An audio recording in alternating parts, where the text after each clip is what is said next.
Hi everybody, and welcome back to week 2 of the Mediterranean Diet Nutrition class. So this week we are going to be discussing nutrition labels and also sodium, sugars, and fats. So reading a nutrition label. The photo on the right is a picture of just a general nutrition label. And the purpose of this label is immediately it tells you what is in the food. Often the ingredient list would count as part of the label, even though I don't have a photo of it here. The list also tells you the micronutrient content, the macronutrient content, things like the carbs, fats, protein amounts, and it also gives you daily percentages on the right-hand side. This is, the percentages are only actually applicable for some individuals, since those percentages are based on a 2,000 calorie diet. This is generally the amount of calories that would be for an average adult male. So the percentages for someone like me, who is a shorter woman, those percentages would not reflect my percentages. But it does give you a general idea, if you look on a label and it says it's about 50% of your sodium content for the entire day, you could probably get a good idea that that is a high sodium containing food. So you can still use it, just don't go too strong or way too much on the percentages. So these are the most important parts of the nutrition label, specifically for the DASH diet or the Mediterranean diet. So the first arrow is the serving size. So the serving size is typically the recommended amount of how much you should have of this food. So on this label, for whatever this food item is, this says a serving size is about 2/3 of a cup. Obviously, most people probably aren't measuring 2/3 of a cup out of whatever food items they have just to get the exact nutrition amount, but it is good to be aware of how much you're having versus how much the label reflects, right? So if I'm having a lot more than 2/3 of a cup, then I'm going to need to increase the values on this label. So if I'm having double 2/3 of a cup, the calorie amount is not going to be 230 calories, it's going to be double that. So it's important to keep those things in mind when looking at the serving size, okay? So the second arrow on this label points to fats. You have 3 types of fats on this label. Total fat includes all of the fat that is in this item in the serving size, right? So saturated fats and trans fats, which are below those, are both included in the total fat content. So the types of fats, the reason saturated fat and trans fats are separated out is because these are the fats that you want to limit. Saturated fats you do need in your diet, but you don't need as much as some of the other fats that we'll talk about. In trans fats, we actually don't need those in our diet at all.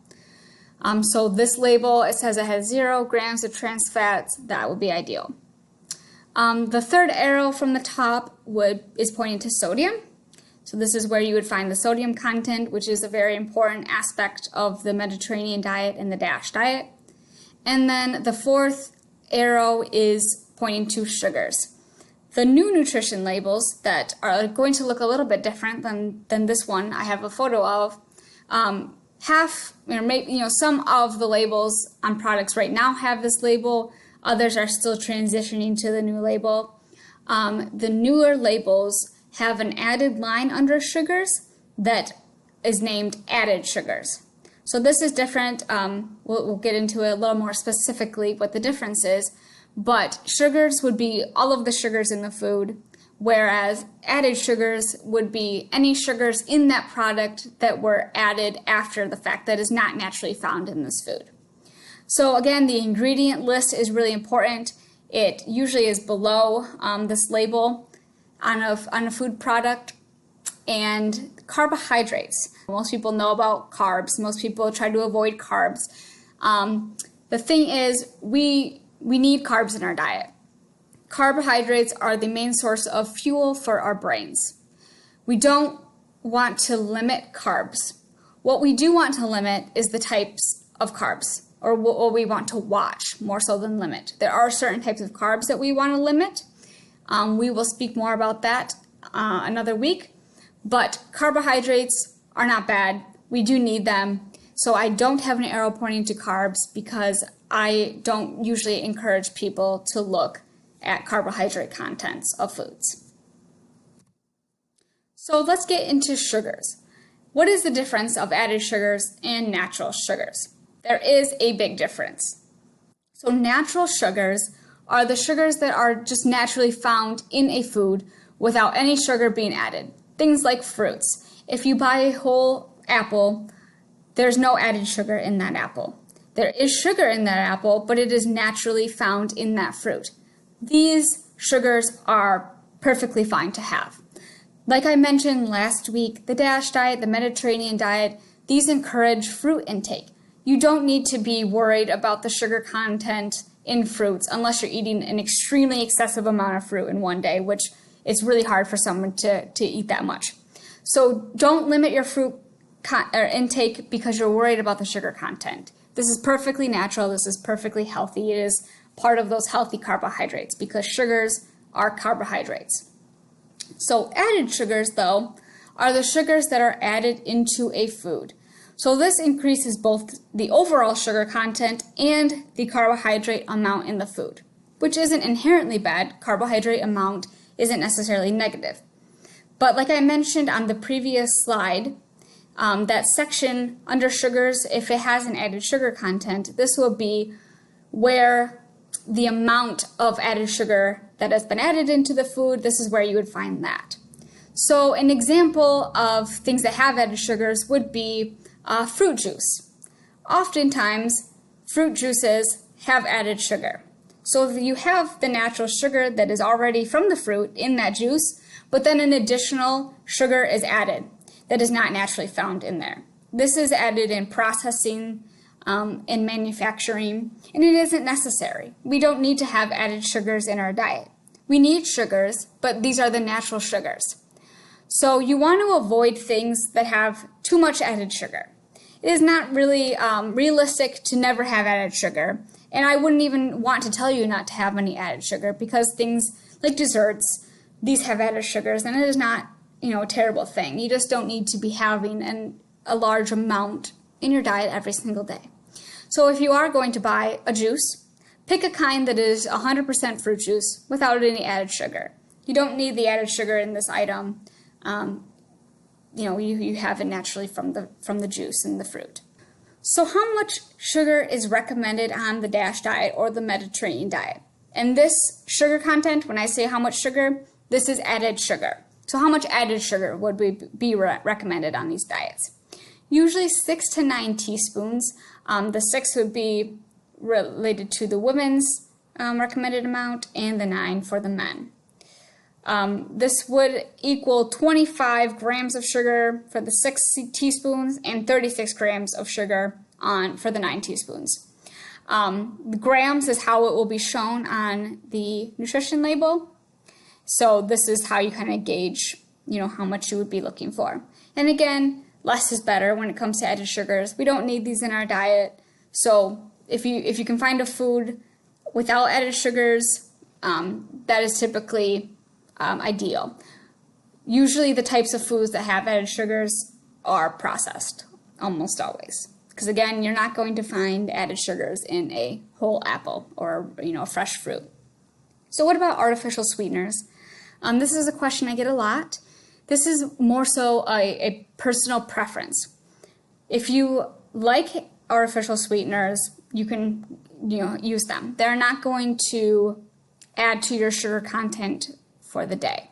So if you have a product that contains artificial sweeteners, that isn't going to be reflected on the nutrition label under sugars because it is not contributing to the sugar content of that food. Some people don't like to have artificial sweeteners for personal reasons, and that is perfectly fine. Some people have some gastrointestinal symptoms when they consume artificial sweeteners, so it's just a personal preference.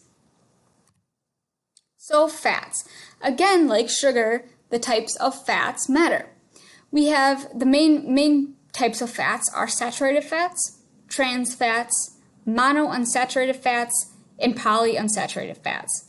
We usually want to eat mainly mono and polyunsaturated fats, or the unsaturated fats in general. Saturated fats are almost always found in animal proteins. So dairy products, meat, beef, chicken, things like that. Trans fats are almost always found in processed foods. Usually the trans fats that we're consuming are man-made. And we do not need trans fats in our diet at all. So if we look at what a standard American diet is like, we are typically the ratio is 11 to 30 omega-6 fats to 1 of the omega-3 fats. Ideally, this would look like 2 to 4 omega-6 fats to 1 of omega-3s. The American diet is typically a lot higher in the omega-6 fats compared to the omega-3s, is what this is saying. Omega-3s are things that are found in things like nuts, olive oil, and this is typically a healthier fat found in fish. So the Mediterranean diet and the DASH diet work to increase these omega-3 fats. So the serving sizes for the fats for DASH and Mediterranean diet, for the omega-3 you want at least 2 3-ounce portions a week. So this could look like a 3-ounce size of a piece of salmon. So, in getting those at least twice a week. Fats and oils, you want 6 to 10 tablespoons of the added fats, really focusing on things like avocado oil or olive oil. And then for nuts and seeds, you want at least 5 1-ounce portions a week. So what would this look like? About 24 almonds would be a 1-ounce portion. Also 15 pecan halves or 12 hazelnuts. This just gives you a general idea of what a 1-ounce portion would look like. So sodium. This is arguably one of the most important things of the DASH diet. Typically in America, we eat diets very, very high in sodium. So the general population, we recommend having no more than 2,300 milligrams a day. This is different for those with any cardiovascular issues or hypertension. So this ideal amount would be 1,500 to 2,000 milligrams a day. So typically we find sodium in high amounts in restaurant foods, fast foods, a lot of snack foods or processed things. So this is why you want to be aware of how to read the nutrition label so that you know what to look for. And when you're looking for a lower sodium food option, that's where the nutrition label is important. So seasoning foods without salt. Contrary to popular belief, recipes can taste great without adding a ton of salt. You just want to focus on having a lot of other flavors like spices. So what is salt? It is sodium chloride. This is different than just typical sodium that is found in things naturally. Where does salt come from? This would be like the table salt that most people have at home. These are found from salt beds or evaporated from saline waters. And iodine is often added for nutritional purposes because, years and years ago, iodine deficiencies were very common, so iodine was added to salt. Salt flavor enhances sweet and sour while suppressing bitter flavors. And what about pink salt? I get asked this question a lot as well. Himalayan pink salt is very popular right now, and nutritionally there is no difference between regular salt and pink salt in regards to sodium content. So adding pink salt to your food is the same thing as adding regular salt, sodium-wise. It does not decrease the sodium amount at all. So ways to season your food without salt. There's pepper. Most people know of the black pepper. This is very common. It has a stronger flavor than the white pepper. The white pepper is more mild. And then there is red pepper or cayenne. This is a hotter, more pungent flavor. There are also dried herbs, fresh herbs, and spices. So for dried, there is leaves, fruit, flower, berries, bark, seeds, roots, a ton of different types of herbs and spices. These are often very rich in antioxidants and have other bioactive components that are healthy for you. And some of them also contain antibacterial properties. So fresh herbs can be things, they're all going to be the same as the dried herbs, just fresh. These can look like cilantro, parsley, thyme, garlic, or basil. These are some of the most common. So the recipe for this week is strawberry coconut popsicles. So this just makes popsicles out of natural ingredients like strawberries, which again is containing those natural sugars. And for a little added sweetness, we're using maple syrup. So it is a little less processed than typical white sugar, but you can actually even make these popsicles without using the maple syrup. I've done it. It'll change the recipe just a little bit. You may have to add more liquid. But it's a really simple recipe. I think it contains about 3 to 4 ingredients, super easy, and they taste great. So I hope you enjoy the recipe this week.